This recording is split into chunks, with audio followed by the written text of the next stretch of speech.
খাবার আমাদের দেশের নিয়ম জানে, এরা আবার নামাজ পড়ে না এক ওয়াক্তের, কিন্তু যেদিনে বিয়ে করতে যায় সেদিনে বলে মসজিদটা কোথায় আছে, বিয়ের গাড়িটা মসজিদে লাগাও, 2 রাকাত নামাজ পড়বে। হারামখোর, ওই নামাজে কি লাভ হবে? জীবনে নামাজ পড়ে না বলে 2 রাকাত নামাজ পড়বে।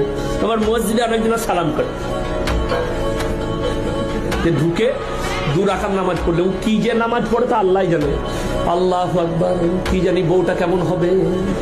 এটা সূরা ফাতিহা। আল্লাহ কি জানি কি রান্না করেছে, বিরিয়ানি করেছে না দেশি মুরগি করেছে। এটা হচ্ছে আবার দ্বিতীয় সূরাটা। ও তো কিছুই জানে না কি পড়বে, যে 2 বার মাথা ঠুকে সালামও জানেন চলে এলো। বিয়ের মানে লোকরা মনে করলে ওরে বাবা রে এত বড় পরেজগার বর, যে তারপরে জোহরের আজান হয়েছে আর নামাজ নাই। তবে নফল পড়ে কি করবি? ওসব কথা বলো না। মুসলমানদের সমাজে রোগ হয়ে গেছে, রোগ। এদের কিটুনি। মুসলিম সমাজ ফতোয়া করে শেষ করছে। কে বলছে নবী দিবস করা যাবে কি যাবে? তোর বাবের কি হচ্ছে রে? নবী দিবস করা যাবে কি যাবে না? কোথায় কিছু নি? নবী নূরের না মাটির, চেবড়ে সোজা কর দেবো বিয়াদব।